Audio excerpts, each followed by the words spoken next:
وعلى آله وصحبه أجمعين أما بعد فقد قال الله تعالى في القرآن المجيد والفرقان الحميد اليوم أكملت لكم دينكم وأتممت عليكم نعمتي ورضيت لكم الإسلام دينا صدق الله العظيم وقال النبي صلى الله عليه وسلم الكيس من دان نفسه وعمل لما بعد الموت والعاجز من أتبع نفسه هواها وتمنى على الله أو كما قال عليه الصلاة والسلام۔ محترم خواتین، دینی اور مائیں اور بہنیں، سب سے پہلی بات یہ ہے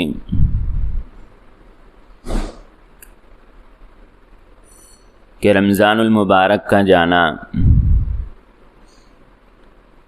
ایک ایسا عمل ہے کہ جو خوشی کا بھی اظہار ہوتا ہے اور غم کا بھی اظہار ہوتا ہے۔ اس کی مثال بیان کرتے ہیں علماء، بیٹی کی شادی کے وقت ماں خوش بھی ہوتی ہے اور غم زدہ بھی ہوتی ہے۔ خوشی اس بات کی کہ بیٹی کی شادی ہے، غم اس بات کا ہے کہ بیٹی ہم سے جدا ہو رہی ہے۔ خوشی اس بات کی کہ بیٹی کی شادی ہو رہی ہے، غم اس بات کا کہ بیٹی ہم سے جدا ہو رہی ہے۔ اسی طرح رمضان المبارک میں خوشی اس بات کی کہ اللہ نے قرآن سننے کا موقع ملا، قرآن سنانے کا موقع ملا، روزہ رکھنے کا موقع ملا، ایک دوسرے کی خدمت کرنے کا موقع ملا۔ جس کو اللہ نے مال دیا تھا اپنی حیثیت کے اعتبار سے زکوٰۃ نکالنے کا موقع ملا۔ غم اس بات کا ہے کہ رمضان ہم سے جدا ہو رہا ہے، غم اس بات کا ہے کہ پتہ نہیں آئندہ ہمیں یہ رمضان ملے گا نہیں ملے گا، غم اس بات کا ہے کہ آئندہ ہمیں نیکی کرنے کے مواقع ملیں گے نہیں ملیں گے۔ تو اندرونی کیفیت رمضان المبارک کے ختم پر یہ ہونی چاہیے کہ خوشی بھی ہو اور غم بھی ہو، اور جو اعمال کیے ہیں اس کی قبولیت کی فکر بھی ہو۔ ہمارے اکابر کے بارے میں یہ بات ملتی ہے کہ رمضان المبارک کے ختم ہونے کے 6 مہینے تک دعا کرتے تھے کہ اے اللہ جو ہم نے اعمال کیے ہیں ان کو قبول فرما لے، جو ہم نے اعمال کیے ہیں اس کو قبول فرما لے۔ ایک ہے عمل کرنا، ایک ہے عمل قبول ہونا، ایک ہے دکان کھولنا، ایک ہے دکان چلنا۔ بہت سارے اعمال قبول نہیں ہوتے ہیں۔ آپ نے سنا ہوگا کہ بہت سارے روزے داروں کا بھوکا رہنے کے علاوہ کچھ ثواب نہیں ملا۔ بہت سارے لوگوں کی نماز ان کے منہ پر مار دی جاتی ہے۔ آدمی حج کو چلا گیا، اس کی دعا اس کے سر کے اوپر تک نہیں جا رہی ہے۔ اعمال قبول ہونا۔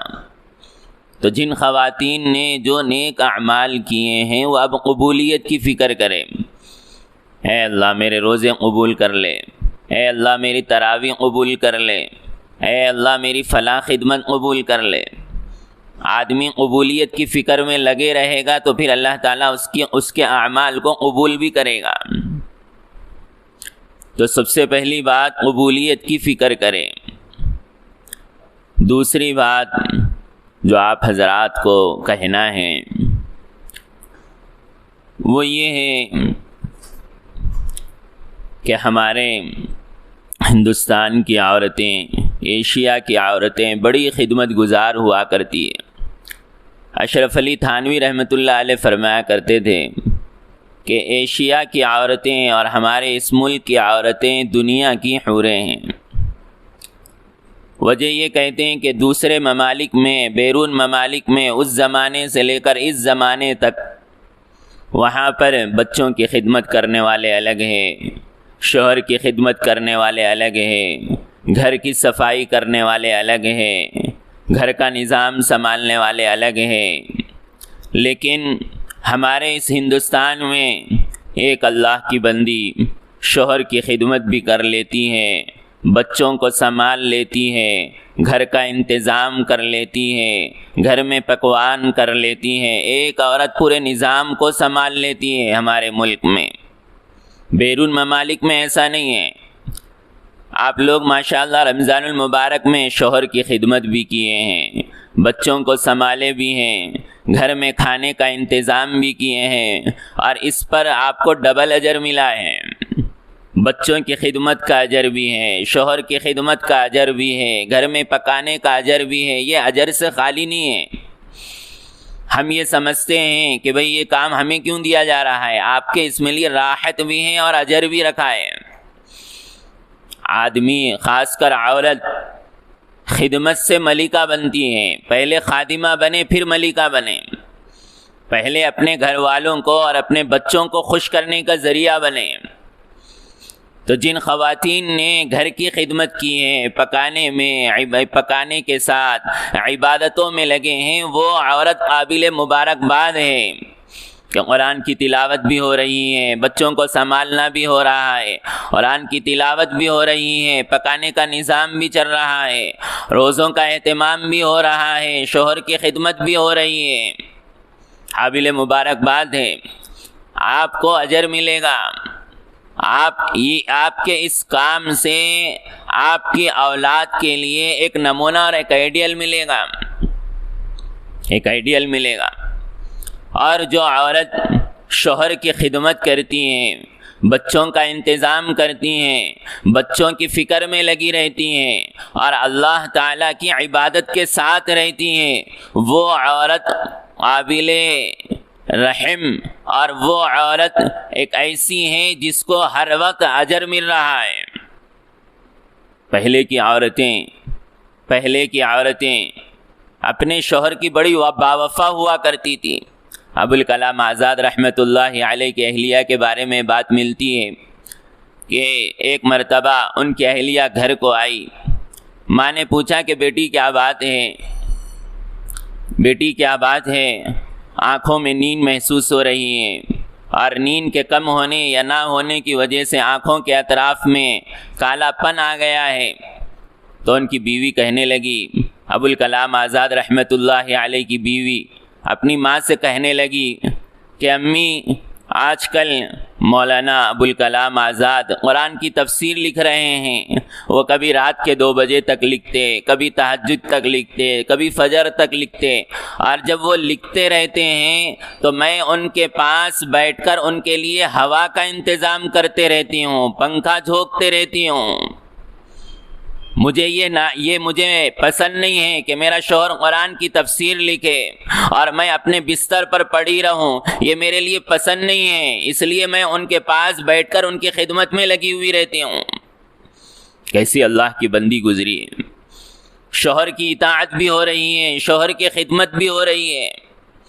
جب عورت شوہر کی خدمت کرنے لگ جاتی ہے، بچوں کی تربیت کی طرف متوجہ ہو جاتی ہیں، تو انہی عورتوں کی وجہ سے، ایسے ہی ماؤں کی وجہ سے عبد القادر جیلانی رحمۃ اللہ علیہ جیسی شخصیت پیدا ہوتی ہے۔ عبد القادر جیلانی رحمۃ اللہ علیہ کو ماں نے وصیت کی تھی کہ بیٹا جھوٹ نہیں بولنا، بیٹا جھوٹ نہیں بولنا۔ چوروں اور ڈاکوؤں کے سامنے گئے تو بھی انہوں نے جھوٹ نہیں بولا۔ ماں کی وصیت، ماں کی نصیحت، اللہ نے عورت کی بات میں، عورت کی گفتگو میں، عورت کی نصیحت میں، عورت کے بات کرنے میں بڑا اثر رکھا ہے، بلکہ وقت کے نبی پر بھی اس کی بات کا اثر ہوتا ہے، اور وقت کے فرعون کے دل پر بھی اس کی بات کا اثر ہوتا ہے۔ اللہ کے رسول صلی اللہ علیہ وسلم پر جب وحی نازل ہوئی اور آپ جب گھر کو آئے اور آپ کی بدن کی کیفیت بدلی ہوئی تھی، اور اللہ کے رسول صلی اللہ علیہ وسلم کہہ رہے ہیں زمیلونی زمیلونی، تو خدیجہ رضی اللہ عنہا نے پوچھا کہ کیا ہوا، تو انہوں نے واقعہ بیان کیا۔ تو خدیجہ رضی اللہ عنہا نے کہا کہ آپ کو کچھ ہونے والا نہیں ہے، آپ تو غریبوں کی خدمت کرنے والے، یتیموں کی خدمت کرنے والے، بیواؤں کی خدمت کرنے والے، آپ فلاں نیک کام کرنے والے، آپ کے ساتھ کچھ برا نہیں ہوگا، آپ پریشان مت ہوئیے۔ خدیجہ رضی اللہ عنہ کے یہ بول نبی اکرم صلی اللہ علیہ وسلم کے دل کی تسلی بن گئے اور بدن کی آدھی کیفیت ختم ہو گئی۔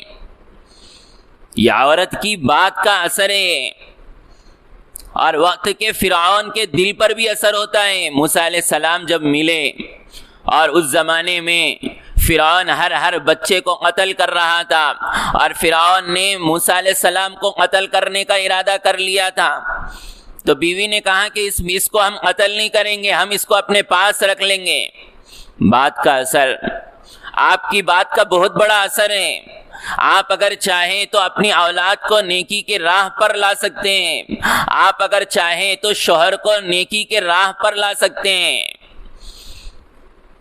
مگر آپ کا چاہنا ہے، آپ کا تسلی دینا ہے، آپ کا ان کو دین کی خدمت میں آگے بڑھانا ہے، ان کو نمازوں کی طرف متوجہ کرانا ہے، اولاد کو ابھارنا ہے۔ ہمارے اکابر کی ماؤں کی زندگی پڑھیے۔ امام محمد رحمۃ اللہ علیہ کے بارے میں بات ملتی ہے کہ امام محمد رحمۃ اللہ علیہ کی والدہ صبح اٹھتی، تہجد کے وقت اٹھتی، قرآن کی تلاوت کا اہتمام کرتی، اور جب فجر کا وقت ہوتا اپنے بیٹے امام محمد رحمۃ اللہ علیہ کو اٹھاتی، اور اٹھا کر کہتی کہ چل بیٹا وضو بنا لے، اور وضو بنا لیتا۔ جب امام محمد رحمۃ اللہ علیہ جب وضو بنا لیتے تو ان کو لے کر مسجد کو جاتی، اور کہتی کہ بیٹا تو نماز پڑھ کر آ، میں یہاں کھڑی رہوں گی۔ ماں اپنے بیٹے کو مسجد لے جا رہی ہے۔ ہماری مائیں فنکشن ہال ضرور لے جاتی ہے، ہماری مائیں اسکول ضرور لے جاتی ہے، ہماری مائیں پکنک کو ضرور لے جاتی ہیں، ہماری مائیں ان کو گھومنے کے لیے ہر جگہ لے جاتی ہیں، ہماری مائیں دواخانے ضرور لے جاتی ہیں۔ کتنی ایسی مائیں ہیں کہ اپنے بیٹے کو مکتب لے جا رہی ہے، کتنی ایسی مائیں ہیں جو اپنے بیٹے کو مسجد لا رہی ہیں، کتنی مائیں ایسی ہیں جو اپنی لڑکیوں کو عالمہ اور دینی مدارس کی طرف رخ کر رہی ہیں۔ جب انہوں نے اس طرح سے خدمت کی تو امام محمد رحمۃ اللہ علیہ تیار ہوئے۔ آپ پڑھیے یوسف صاحب رحمۃ اللہ علیہ کی زندگی۔ یوسف صاحب رحمۃ اللہ علیہ کی زندگی بچپن کا واقعہ ہے۔ ماں سامنے بٹھا رہی ہے، کبھی یوسف صاحب رحمۃ اللہ علیہ سے قرآن سن رہی ہیں، اور یہ کہہ رہی ہیں کہ بیٹا ایک دن آئے گا کہ دنیا تیری بات کو سنے گی، اور کبھی خود بیٹھ کر ان کا ترجمہ سنا رہی ہے، قیامت کے مناظر اپنے بیٹے کے سامنے بیان کر رہی ہے۔ امام ابو یوسف رحمۃ اللہ علیہ فرماتے ہیں، امام ابو یوسف صاحب رحمۃ اللہ علیہ فرماتے ہیں کہ کبھی گھر کا برتن گر جاتا، کبھی گھر کا برتن گر جاتا تو میرے دل میں یہ بات آتی کہ کہیں قیامت تو نہیں آ گئی۔ اپنے بچے کو قیامت کے مناظر بتائے، جنت کے مناظر بتائے، اپنے بچے کو دین کے راہوں کے لیے راستے آسان کیے۔ کس کا کردار ہے یہ ایک ماں کا کردار ہے، یہ ایک ماں کا کردار ہے۔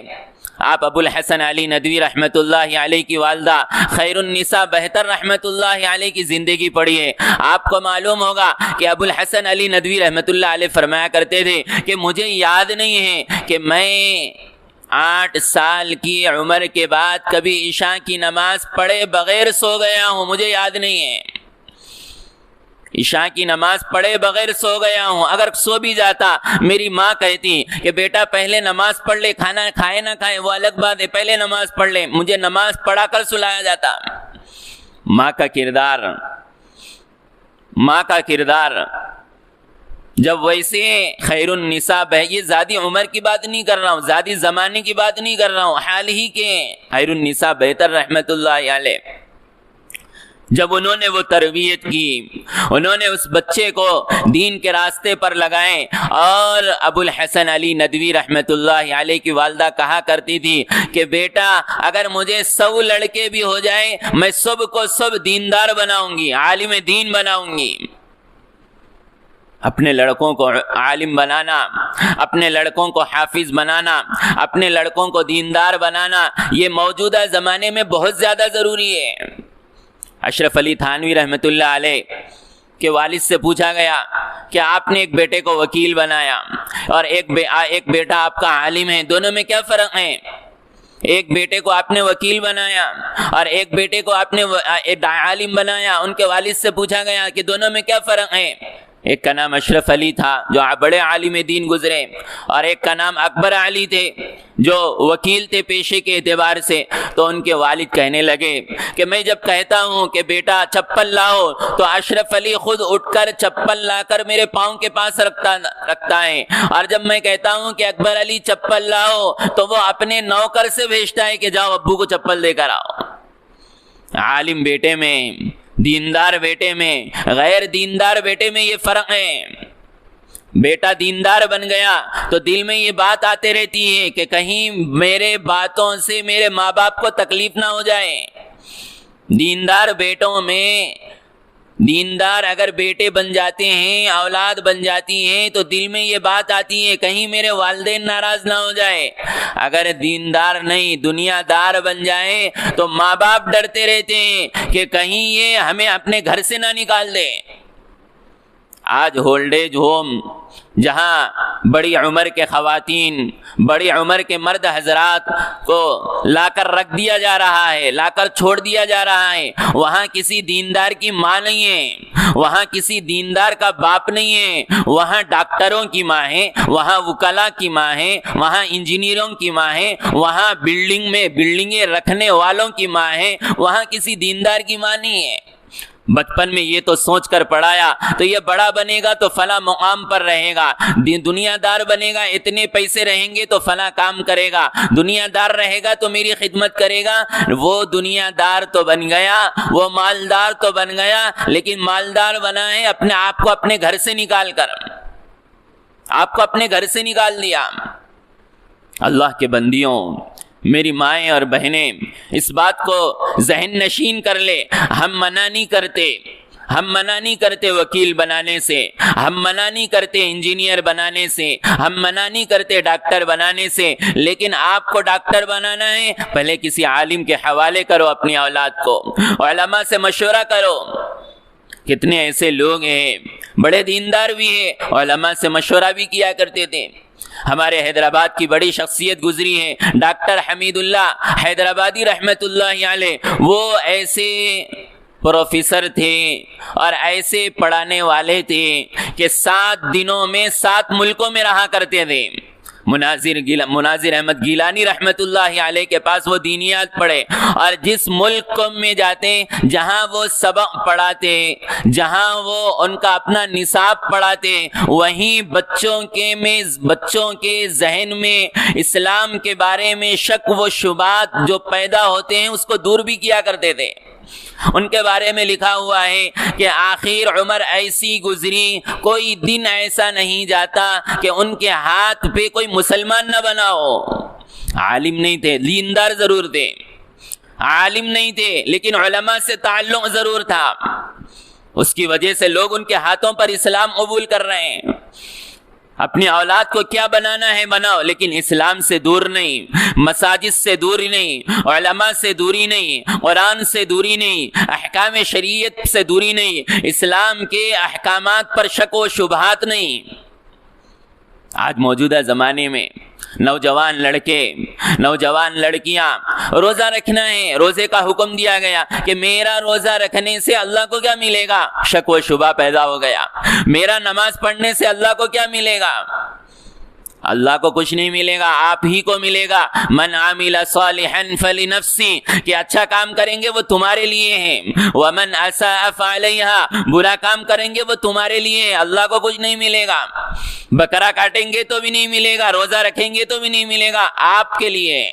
لعلکم تتقون، آپ متقی بن جانا ہے، یہ آپ کے لیے ہے، اللہ کو تو کچھ نہیں ملے گا.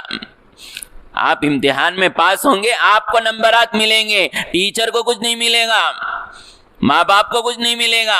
ہاں ماں باپ خوش ضرور ہوں گے، ٹیچر خوش ضرور ہوں گے. اسی طرح سے آپ نیک بن جائیں گے، آپ روزے کا اہتمام کرنے والے بن گئے، اللہ کے راستے میں خرچ کرنے والے بن گئے، اپنی اولاد کو دینداری پر لگا دیے، تو اللہ خوش ہوں گے، ملیں گا تو آپ ہی کو. اللہ خوش ہوں گے، ملیں گا تو آپ ہی کو. اس لیے دوسرا کام موجودہ زمانے میں اپنی اولاد کی تربیت کے بارے میں، رمضانی مسلمان نہیں، ربانی مسلمان بننا ہے. رمضان آئے گا، کتنی ہماری زندگیوں میں رمضان آیا اور کتنی ہماری زندگیوں میں رمضان چلا گیا، میں نے کون سا نیک کام کا ارادہ کی ہوں۔ میں پہلے رمضان المبارک میں قرآن کی تلاوت کیا کرتی تھی، 5 پاروں کی، 3 پاروں کی تلاوت کیا کرتی تھی، اب رمضان چلا گیا 3 پارے تو نہیں، 1 پارے کا تو اہتمام ہو۔ رمضان المبارک میں نے ڈراموں اور سیریلوں سے دوری اختیار کر رکھی تھی، اب رمضان کے بعد بھی مجھے ان سیریلوں سے دوری اختیار کرنا ہے۔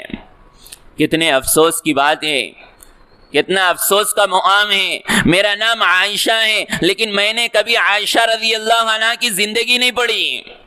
سیریل والوں کے نام معلوم ہے، ان کے کپڑے معلوم ہیں، ان کے ڈیزائن معلوم ہیں، اس کے آنے کا وقت معلوم ہے، ان کی عمریں معلوم ہیں، ان کے شوہروں کے نام معلوم ہیں، ان کی ہر چیز معلوم ہے۔ سیریل میں جتنی کام کرتے ہیں اس سیریلوں کو سامنے رکھ کر ہماری عورتیں، ہماری بہنیں اپنے کپڑے لیتی ہیں، اپنے آپ کو سجاتی ہیں، اپنے گھر میں اس طرح سے کھانا بناتی ہیں، ان گھر کا نظام بناتی ہے کہ ان سیریلوں کو دیکھ کر کبھی ہم میں کتنی ایسے ہیں کہ میں پڑھوں عائشہ رضی اللہ عنہا کی زندگی، میں پڑھوں فاطمہ رضی اللہ عنہا کی زندگی، میرا نام فاطمہ ہے، میں نے کبھی فاطمہ رضی اللہ عنہا کی زندگی نہیں پڑھی۔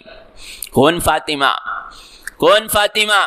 مرتے وقت وصیت کر رہی ہیں، مرتے وقت وصیت کر رہی ہیں کہ میرا جنازہ رات میں اٹھانا، میرا جنازہ رات میں اٹھانا۔ سہیلیوں نے پوچھا کہ رات میں اٹھانے کی وصیت کیوں کر رہی ہیں؟ کہنے لگی کہ میرے جسم پر دن میں کسی اجنبی کی میرے جسم پر نظر نہیں پڑی ہے، اور میں یہ چاہتی ہوں کہ اس دنیا سے جب رخصت ہوں تو میرے مرنے کے بعد بھی میرے جسم پر کسی اجنبی کی نظر نہ پڑے۔ یہ ہے فاطمہ۔ گھر میں مکتب چلایا کرتی تھی فاطمہ رضی اللہ عنہا۔ ہمیں کتنے کہ میں عائشہ رضی اللہ عنہ، میرا نام رکھا گیا ہے، میری عمر 18 سال ہے، میری عمر 20 سال ہے، میری عمر 40 سال سے مجھے عائشہ پکارا جا رہا ہے کہ کبھی تو پڑھوں میں عائشہ کی زندگی، کبھی تو پڑھوں میں فاطمہ کی زندگی، کبھی تو پڑھوں میں زینب رضی اللہ عنہا کی زندگی، میں ان صحابیات کی زندگی تو پڑھوں۔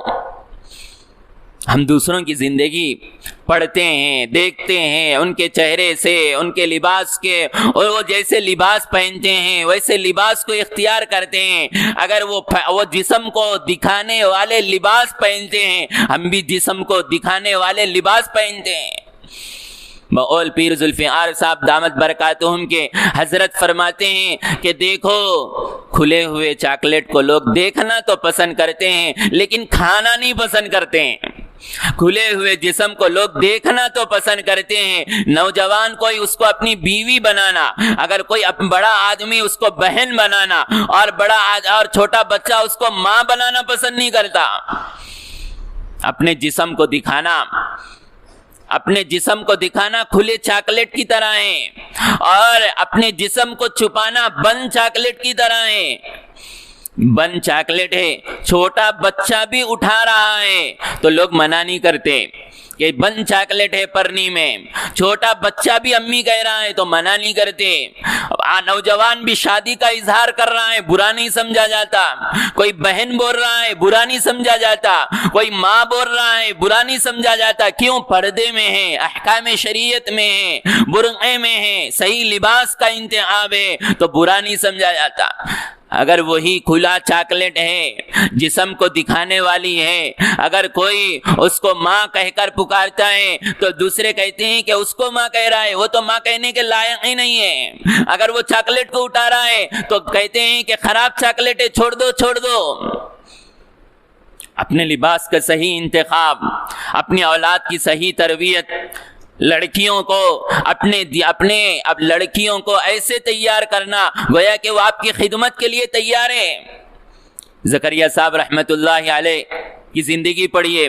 زکریا صاحب رحمت اللہ علیہ کے 4 بیٹیاں تھیں، وہ اپنے روم میں بیٹھتے کتابت لکھتے رہتے، کوئی مہمان آتے تو ان کے پیٹھ کے پاس ایک چھوٹی سی کھڑکی تھی، وہ کھڑکی میں سے کہتے کہ بیٹیوں مہمان آئے ہیں، 4 مہمان آئے ہیں۔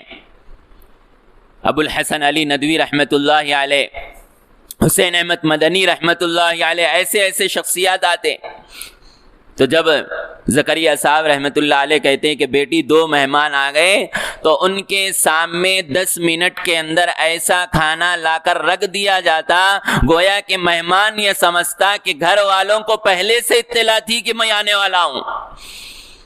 بیٹیاں خدمت کرنے والی، بیٹیاں محبت کرنے والی، بیٹیاں اطاعت کرنے والی، ہماری لڑکیوں کو جتنا فون میں کام آتا ہے گھر کا کام نہیں آتا۔ دیکھا گیا کہ بڑی بیٹی کونا نہیں چھوڑتی، بڑی بیٹی کو کوئی بولنے والا نہیں ہے، ماں کے اندر ہمت نہیں ہے اس کا فون لینے کی، اس کے فون کا چیک کرنے کی، باپ کے اندر ہمت نہیں ہے اس کو نصیحت کرنے کی۔ جس ماں باپ کو اپنی اولاد کے سامنے وہ بھی کم عمری میں بولنے کی ہمت نہیں ہے، وہ ماں باپ کہلانے کے لائق نہیں ہے کہ تم اپنی اولاد کو نہیں بول سک رہے ہیں، اپنی بیٹی کو نہیں بول سک رہے ہیں، اپنے بیٹے کو نہیں بول سک رہے ہیں، لائق نہیں ہے اپنی اولاد کو، نہیں تو کیا اجنبیوں کو بولیں گے، باہر کے لڑکوں کو بولیں گے؟ اپنی اولاد کو بولو، اپنی اولاد کو ڈراؤ، اپنی اولاد کو تنبیہ کرو۔ اس لیے بعض بزرگوں کے بارے میں یہ بات ملتی ہے، اپنے گھر میں لاٹھی رکھا کرو، مارنا نہیں، صرف ڈرانے کے لیے، کام نہیں کرو گے تو اس سے پٹائی ہوگی۔ اور پہلے کے ماں باپ ایسا کیا کرتے تھے۔ ہماری تربیت نہیں ہونے کی وجہ سے، ان پر صحیح نگرانی نہیں ہونے کی وجہ سے ایسے ناگوار واقعات جو پیش آ رہے ہیں ہماری نظر نہیں ہے، ان کے اوپر تربیت کی نظر نہیں ہے۔ میری بیٹی پر مکمل اطمینان، میری بیٹی پر مکمل اطمینان، فون دے کر میں اطمینان کر لوں، یہ کیسے ہو سکتا ہے؟ میری بیٹی فون میں جتنا وقت لگاتی ہے چولہے میں اتنا وقت نہیں لگاتی۔ پہلے کی لڑکیاں اپنے ماں کے پیچھے پھرتے پھرتے پورے چیزیں سیکھ لیا کرتی تھی کہ وہ ماں چولہے میں جا رہی، یہ بھی چولہے میں جا رہی، یہ دسترخوان بچھا رہی، یہ بھی دسترخوان بچھا رہی، یہ کام کر رہی، یہ بھی کام کر رہی ہیں۔ پہلے کے لڑکیاں ماں کے پیچھے پھرتے پھرتے گھر کے پورے کام کو سنبھال لیا کرتی تھی، اور اب یہ حال ہے کہ جب کھانے کا وقت ہوتا ہے بیٹی سے کہا جاتا ہے کہ آ بیٹی کھانا کھا لے، یہاں دسترخوان بچھا ہوا ہے، بیٹی کہتی ہے کہ امی مجھے یہیں لا کر دے دیجئے، میں یہیں کھا لوں گی۔ نہ ماں کا ساتھ دیا، نہ ماں کے پکانے میں ساتھ دیا، نہ دسترخوان بچھانے میں ساتھ دیا، نہ ماں کے ساتھ بیٹھ کر کھایا۔ جب ایسی لڑکیاں شادی ہو جاتی ہیں، اپنے شوہر کے پاس جاتی ہیں، اپنے سسرال جاتی ہیں، تو بتائیے جہاں اس لڑکی کا نام خراب ہوتا ہے وہیں آپ کا نام بھی خراب ہوتا ہے۔ کیوں؟ اس لیے کہ آپ نے بیٹی کو نہیں سکھایا۔ بلکہ آپ سورہ مریم پڑھیے، آپ کو معلوم ہوگا جب مریم علیہ السلام حاملہ ہو کر لوگوں کے سامنے آئی تو لوگوں نے کہا کہ اے مریم تو نے یہ کام کیسے کیا؟ نہ تیری ماں بری تھی نہ تیرا باپ برا تھا، نہ تیری ماں بری تھی نہ تیرا باپ برا تھا، تو نے ایسا کام کیسا کیا؟ ماں کی طرف نسبت یہ بتانا چاہ رہا ہوں، آپ کی لڑکی خراب کام کرے گی، خراب بات کرے گی یا کام نہیں کریں گی تو لوگ جہاں بچی کو برا بولیں گے وہیں ماں باپ کو بھی بولیں گے۔ اس لیے کہ پھل کی شناخت درخت سے ہوتی ہے، پھل سے نہیں ہوتی ہے۔ پھل کی شناخت درخت سے ہوتی ہے کہ کہاں کا پھل ہے، یہ کون سے درخت کا پھل ہے۔ آپ کی لڑکی نے خراب کیا ہے تو پوچھتے ہیں کہ کس کی لڑکی ہے یہ؟ اللہ کی بندیوں، اپنی لڑکیوں کی تربیت، اپنی لڑکیوں پر نگرانی، اپنی لڑکیوں پر مکمل طور پر بھروسہ نہیں، اپنی لڑکیوں کا فون چیک کرنا، اپنی لڑکیوں کو اپنے ساتھ رکھنا، اپنی لڑکیوں کو خدمت پہ لگانا، اپنی لڑکیوں کو پکانا سکھانا، اپنی لڑکیوں کو شوہر کی اطاعت پر ابھارنا، اپنی لڑکیوں کو کسی عالمہ یا عالم دین کے مسئلے مسائل سے رابطہ کرانا کوئی برا نہیں ہے۔ ہماری عورتیں دودھ والے سے ضرور بات کرتی ہیں، ہماری عورتیں کپڑے والوں سے بات کرتی ہیں، ہماری عورتیں چوڑیوں والے سے بات کرتی ہیں، ہماری عورتیں کرانہ دکان والوں سے بات کرتی ہیں، ہماری عورتیں بنڈی والوں سے بات کرتی ہیں۔ ہماری عورتوں کو شرم آتی ہے تو علماء سے بات کرنے میں شرم آتی ہے، ہماری عورتوں کو شرم آتی ہے تو مسئلہ پوچھنے میں شرم آتی ہے۔ صحابہ اکرام رضی اللہ علیہ مجمعین صحابیات کی زندگی پڑھیے، آپ کو کئی ایسے واقعات ملیں گے کہ صحابیات آ کر اللہ کے رسول صلی اللہ علیہ وسلم سے پاکی کے مسائل، ناپاکی کے مسائل، میراث کے مسائل، طلاق کے مسائل، خلا کے مسائل، رمضان کے مسائل آ کر اللہ کے رسول سے پوچھ رہی ہے۔ تو آپ بتائیے، یہ صحابیات سے زیادہ آپ پاکیزہ ہو گئے، پاک دامن ہو گئے، با حیا ہو گئے۔ اپنے مسائل کو لائیے علماء کے سامنے، آپ بیٹھیے علماء کے سامنے کہ مجھے یہ مسئلہ بتائیے، میرے پاس یہ زکوٰۃ ہے، زکوٰۃ کے مسائل پوچھیے، میراث کے مسائل پوچھیے۔ اولاد ہو گئی، 7 سال ہو گئے، 9 سال ہو گئے، علماء کے پاس اپنی اولاد کو لائیے، ان کے بارے میں، ان کے فیوچر کے بارے میں، ان کے فیوچر کے بارے میں مشورہ کیجئے کہ میرا یہ ارادہ ہے، اس کو کہاں پڑھانا ہے، کیسے پڑھانا ہے، اس کا نظام کیسے بنانا ہے، آپ مجھے مشورہ دیجئے نا۔ وکیل کے پاس جاتے ہیں تو مشورے کے لیے بھی فیس لیتا ہے، ڈاکٹر کے پاس جاتے ہیں چیک کرنے کے لیے بھی فیس لیتا ہے۔ اللہ جزائے خیر دے ہمارے علماء کو، اللہ جزائے خیر دے ہمارے علماء کو۔ اگر کوئی رات کے 1 بجے بھی فون کر کر مسئلہ پوچھتا ہے تو ہمارے علماء ناگواری کا اظہار نہیں کرتے، غصے کا اظہار نہیں کرتے، بلکہ اس کو مسئلہ بتاتے ہیں۔ چاہے عورت ہو چاہے مرد ہو، مسئلہ پوچھا، مسئلہ بتا دیا گیا۔ کیسی کیسی قربانیاں ہمارے علماء نے دیے ہیں۔ یہ مدارس کا قائم ہونا، یہ بنات کا نظام بنانا، یہ مساجد کا نظام، آج پوری دنیا میں جو قرآن سنے اور سنایا جا رہا ہے اور اس طرح کی جو محفلیں کیے جا رہے ہیں، یہ پورے کے پورے علماء کے کارنامے ہیں۔ مجھے انجینئر کی اہمیت معلوم ہے، مجھے وکیل کی اہمیت معلوم ہے، مجھے ڈاکٹر کی اہمیت معلوم ہے، مجھے عالم دین کی اہمیت نہیں معلوم، مجھے عالم دین حافظ قرآن کی اہمیت نہیں معلوم۔ قاضی اطہر مبارک پوری رحمت اللہ علیہ کے بارے میں واقعہ ملتا ہے، انتقال ہوا سعودی عرب میں، مدینہ منورہ میں ان کی تدفین ہوئی، اور وہاں پر اصول ہیں کہ 2 مہینے کے بعد وہاں پر جس جگہ پر جو آدمی کا انتقال ہوا، 2 مہینے کے بعد دوسرے آدمی کو وہاں پر ڈال دیا جاتا، دوسرے آدمی کو وہاں دفن کر دیا جاتا۔ قاضی اطہر مبارک پوری رحمت اللہ علیہ کا انتقال ہوا، ان کی قبر کو کھودا گیا تو دیکھا گیا کہ جیسے ہی کی ویسے ہی ہے قبر۔ 2 مہینے کے بعد کھودا گیا، 4 مہینے کے بعد کھودا گیا، 6 مہینے کے بعد کھودا گیا، 1 سال کے بعد کھودا گیا۔ جس طرح سے قبر ہے اسی طرح سے، چونکہ سعودی عرب میں عرب کی زمین گرم ہونے کی وجہ سے، ریتی گرم ہونے کی وجہ سے اور اس گرمی کی شدت کی وجہ سے جسم جلدی گل جاتا ہے، 2 مہینے میں گل جاتا ہے، لیکن سال گزر گیا جسم گلا نہیں، جسم گلا نہیں، سڑا نہیں، وہاں ریزہ ریزہ نہیں ہوا۔ تو وہاں پر کام کرنے والا عملہ ان کے رشتہ داروں کے پاس گیا اور کہنے لگا کہ یہاں کا اصول ہے کہ 2 مہینے میں اس طرح سے ہوتا ہے اور پورا جسم گل جاتا ہے، ریزہ ریزہ ہو جاتا ہے، مٹی ہو جاتی ہے، لیکن آپ کے والد کی جو قبر ہے اس میں کچھ بھی ابھی تک تبدیلی نہیں ہوئی ہے، کون سا ایسا عمل تھا؟ تو بیٹے کہنے لگے کہ میرے ابو عالم دین تو تھے، اس سے انکار نہیں ہے، وہ شریعت کے پابند بھی تھے، لیکن میرے ابو کے اندر ایک چیز جو بہت زیادہ اہمیت کے حامل تھی وہ یہ تھی کہ میرے والد محترم نے کبھی زندگی بھر کسی حافظ قرآن کی طرف پیر پھیلا کر نہیں بیٹھے، کیوں؟ اس لیے کہ اس کے سینے میں قرآن ہے، پیر پھیلا کر نہیں بیٹھے، اور میں اسی عمل کی وجہ سے کہہ سکتا ہوں کہ اللہ نے ان کے جسم کو محفوظ رکھا ہے۔ حفاظ کی اہمیت، علماء کی اہمیت، موجودہ زمانے میں مدارس کی اہمیت ہم میں کتنے ہیں کہ مدارس کی خدمت کرنے والے۔ تمل ناڈو میں ایک مدرسہ ہے جو 170 سال سے چل رہا ہے، جس میں بڑے بزرگ بنگلور کے ابو سعود رحمت اللہ علیہ نے بھی تعلیم حاصل کی ہے۔ اس 170 سال کے مدرسے کے بارے میں یہ ہے کہ وہ ہاسٹل کا مدرسہ ہے، لیکن اب تک اس میں مطبخ نہیں ہے، پکانے کا نہیں ہے اس میں۔ 170 سال ہو گئے اور اب تک مطبخ نہیں ہے۔ کیا ہوتا ہے؟ جب بچے کا ایڈمیشن ہوتا ہے، جب بچہ داخلہ لیتا ہے تو گاؤں کا ایک فرد آتا ہے اور کہتا ہے کہ مجھے یہ بچے حوالے کر دو، میں اس کا 3 ٹائم کا کھانا کھلا دوں گا، میری ذمہ داری۔ تو روزانہ اس کو نمبر دے دیا جاتا کہ یہ نمبر سے تمہارا ٹفن آئے گا۔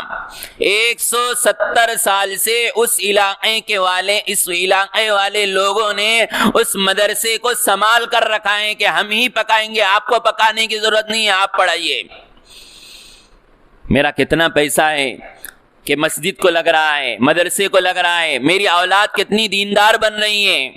رمضان کے بعد یہ کام کرنے کے، رمضان تو چلا گیا ہے اور چلا جائے گا اب 3 دن جو باقی ہیں، لیکن رمضان کے بعد زندگی کیسے گزارنا ہے، زندگیوں کے بارے میں فکر مند، احکام شریعت کے بارے میں فکر مند، یہ بہت زیادہ ضروری ہے۔ لڑکی بڑی ہو گئی، شادی کرو، بڑے ہو رہے ہیں لڑکیاں، نہیں، ڈگریوں کا غرور، خوبصورتی کا غرور، ذاتی گھر کا غرور، بہنوں کا غرور، بھائیوں کا غرور، مالداری کا غرور، یہ کام نہیں آئے گا۔ کتنے ایسے مالدار ہیں وقت پر شادی نہیں کریں، کیوں؟ لڑکی کو اور پڑھنا ہے، کیوں؟ خوبصورتی کا غرور تھا۔ یاد رکھیے، اللہ کی توفیق کے بغیر نہ شادی ہو سکتی ہے، عمر کے توازن کے بغیر، خوبصورتی تو اس سے انکار نہیں ہے، لیکن اگر صرف اسی غرور پر رہو گے تو کئی لڑکیاں اسی غرور کی وجہ سے اب 35 سال گزر گئے ان ڈگریوں کی چکر میں، اب شادی کے لیے رشتے ڈھونڈ رہے ہیں، رشتے نہیں مل رہے ہیں۔ موجودہ زمانے میں یہ ایک فساد ہے، یہ فتنہ ہے اور یہ شیطان کی طرف سے دھوکہ ہے۔ یہ بن لو، یہ بن جاؤ، تمہیں رشتے ملیں گے، یہ کر لو، یہ رشتے ملیں گے، بلکہ ذہن ہم والدین یہ بنا رہے ہیں کہ اس کی شادی ہو گئی، اس کی شادی ہو گئی، ہونے کے بعد اگر شوہر کے ساتھ کوئی حادثہ پیش آئے گا، یہ تعلیم، یہ نوکریاں، یہ ڈگری، یہ ساری چیزیں کام آئے گی، اسی وجہ سے اور اسی نیت سے پڑھا رہے ہیں کہ یہ ڈگریاں کام آئیں گی، اس وجہ سے، اسی نیت کی وجہ سے شادی کے بعد وہ 2 سال سے زیادہ شوہر کے پاس نہیں رہ رہی ہے۔ نیت خراب تو فیصلے بھی خراب ہیں۔ پہلے کے لوگ، ماں باپ نصیحت کیا کرتے تھے کہ بیٹی گھر سے ڈولی جا رہی ہیں، اب واپسی میں ڈولا ہی آنا ہے، بیٹی گھر سے ڈولی جا رہی ہے، واپسی میں جنازے کا ڈولا ہی آنا ہے۔ رمضان کے بعد اپنی اولاد کی فکر، اپنی اولاد کو بہت سارے خواتین نے نمازوں کو بھیجا ہوگا، قرآن کی تلاوت پر ابھارا ہوگا اور ان کو بہت سارے کام، نیک کاموں پر لگایا ہوگا، اعتکاف میں بٹھایا ہوگا، ان کے سونے کی زکوٰۃ نکالی ہوگی، ہر اعتبار سے انہوں نے خیر کے کام میں ماں باپ نے ان کو آگے کیا ہے۔ اب رمضان کے بعد اپنی اولاد کے بارے میں فکر، سب سے پہلی فکر، اب گرمائی کورس آنے والا ہے، علماء سے رابطہ کریں کہ نوجوان لڑکیوں کا کیا نظام ہے آپ کے پاس، علماء سے رابطہ کریں، میں اپنے بچیوں کو گرمائی کورس میں، گرمائی نظام میں، ان چھٹیوں میں صحیح وقت گزارنے اور اس کو دینی تعلیم دلوانے کے خاطر میں آپ کے پاس حاضر ہوں، کوئی نظام بتائیے، کوئی نظام بتائیے۔ تو اس لیے اب رمضان المبارک کے بعد ان چیزوں کو کرنا ہے۔ اور اسی طرح سے جو لڑکیاں بڑی ہو گئی، گھروں میں نا اتفاقی ہو گئی، تو جو بڑی ہو گئی ان کی شادی کرنا ہے، جو بھی مسئلہ ہے علماء سے رابطہ، علماء سے مسئلہ پوچھنا، اپنی اولاد کو علماء سے جوڑنا۔ فتنوں کے زمانے میں ڈاکٹروں کے، بیماریوں کے زمانے میں ڈاکٹروں کی اہمیت ہے، فتنوں کے زمانے میں علماء کی اہمیت ہے۔ علماء کی اہمیت اپنے دلوں میں رکھیں، اپنی اولاد کو علماء سے جوڑے، اپنے پورے گھرانے کو علماء سے جوڑے، قرآن پڑھنے کا جو سلسلہ جاری تھا وہ سلسلہ جاری رکھیں، سیریل چھوڑنے کا جو سلسلہ چھوٹ گیا تھا اس کو چھوڑ دیجئے۔ ہم سے پریشانی یہ ہے کہ ہم حلال چیزیں چھوڑنا چاہتی ہیں، حرام چیزیں چھوڑنا نہیں چاہتی ہیں۔ غیبت کو جتنا غور سے سنتی ہیں، تعریف کو اتنا غور سے نہیں سنتی، قرآن کو اتنے غور سے نہیں سنتی، بیان کو اتنا غور سے نہیں سنتی۔ حلال چیزیں چھوڑنا چاہتی ہیں، حرام چیزیں نہیں چھوڑنا چاہتی ہیں۔ مسئلہ بتایا گیا، نماز کے مسائل کیسے ہیں کہ مجھے معلوم کرنا ہے، فطرے کے مسائل معلوم کرنا ہے، زکوٰۃ کے مسائل معلوم کرنا ہے۔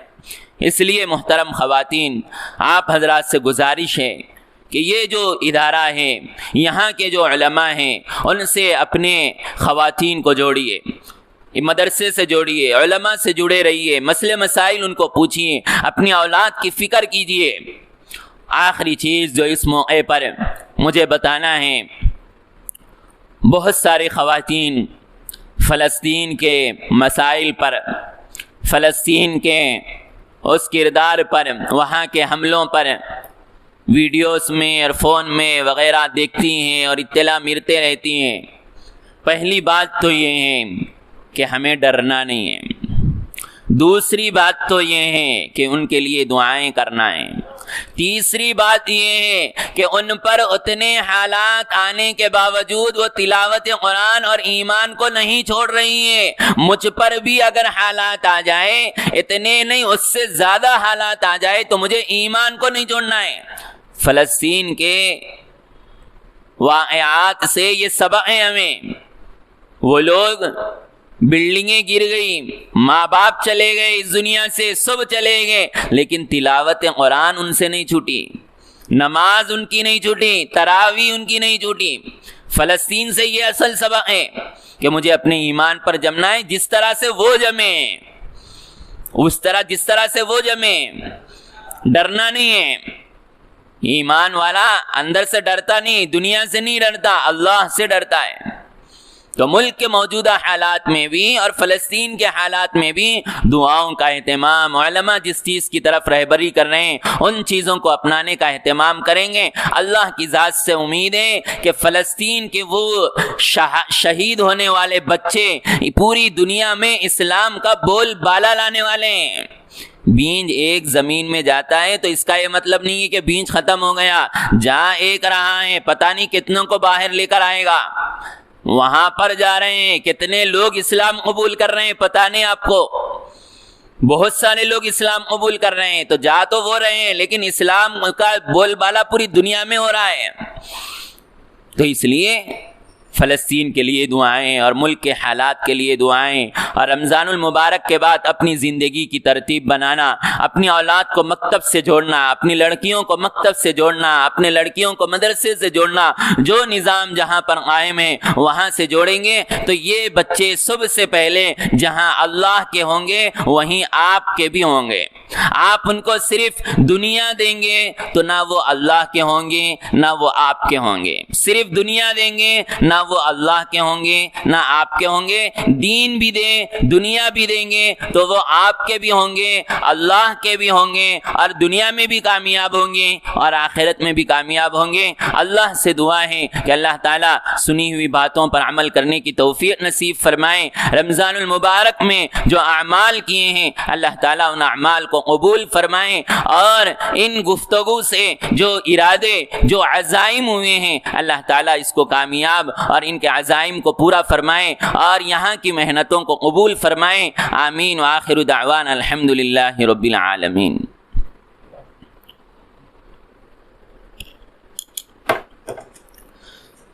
الحمدللہ رب العالمین، والصلاة والسلام علی رسولہ محمد وعلی آلہ وصحبہ اجمعین۔ ربنا آتنا فی الدنیا حسنۃ وفی الآخرۃ حسنۃ وقنا عذاب النار وقنا عذاب القبر وقنا عذاب الحشر وقنا عذاب الدین۔ بسم اللہ الذی لا یضر مع اسمہ شیء فی الارض ولا فی السماء۔ اعوذ بکلمات اللہ التامۃ من شر ما خلق۔ یا مقلب القلوب ثبت قلوبنا علی دینک، یا مقلب القلوب ثبت قلوبنا علی طاعتک، یا رحم الراحمین، یا اکرم الاکرمین۔ اے اللہ ہمارے گناہوں کو معاف فرما، خطاؤں کو درگزر فرما، ہماری عبادتوں کو قبول فرما، ہماری تنہائیوں کو پاک و درست فرما، ہر صغیرہ کبیرہ گناہوں سے ہم تمام کی حفاظت فرما۔ اے اللہ رمضان المبارک کا مبارک مہینہ یا اللہ ہم سے رخصت ہو رہا ہے، کوتاہیوں کو معاف فرما، غلطیوں کو معاف فرما، جو اعمال ہم نے کیے ہیں ان تمام کو قبول فرما۔ اے اللہ جو اعمال ہم نے کیے ہیں اللہ ان تمام کو قبول فرما، تراویح پڑھنے اور پڑھانے کو قبول فرما، یا اللہ دنیا بھر میں جتنے لوگ اعتکاف بیٹھے ہیں اللہ ان تمام کے بیٹھنے کو قبول فرما، فلسطین کے مسلمانوں کی مدد و نصرت کے فیصلے فرما، اے اللہ فلسطین کے مسلمانوں کی غیبی نصرت و مدد کے فیصلے فرما، اس ملک میں انصاف پسند حکمرانوں کی حکمرانی نصیب فرما، اے اللہ بارش کا نزول فرما، باران رحمت نازل فرما، اے اللہ جن گھروں میں نوجوان لڑکیاں بیٹھی ہوئی ہیں ان کے لیے نیک جوڑے مہیا فرما، جو بے اولاد ہے انہیں اولاد نصیب فرما، جن کے شوہر جن کی اولاد حلال روزی کی تلاش میں ہیں یا اللہ انہیں حلال روزی نصیب فرما، ہر ایک کی جائز تمناؤں کو پورا فرما، اس مدرسے میں چلنے والی خدمات کو قبول فرما، اے اللہ جو کچھ مانگا گیا ہے اسے بھی قبول فرما، جو مانگنے سے رہ گیا ہے مولا اپنی شائن نشان ہم تمام کو نصیب فرما، اس مختصر سی دعا کو نبی اکرم صلی اللہ علیہ وسلم کے صدقۃ و فعل میں قبول و منظور فرما۔ اللہم صلی علی سیدنا شفیعنا مولانا محمد لا الہ الا انت سبحانک انی کنت من الظالمین۔ صلی اللہ تعالی علی خیر خلقہ محمد وعلی آلہ وصحبہ اجمعین برحمتک یا ارحم الراحمین والحمد للہ رب العالمین۔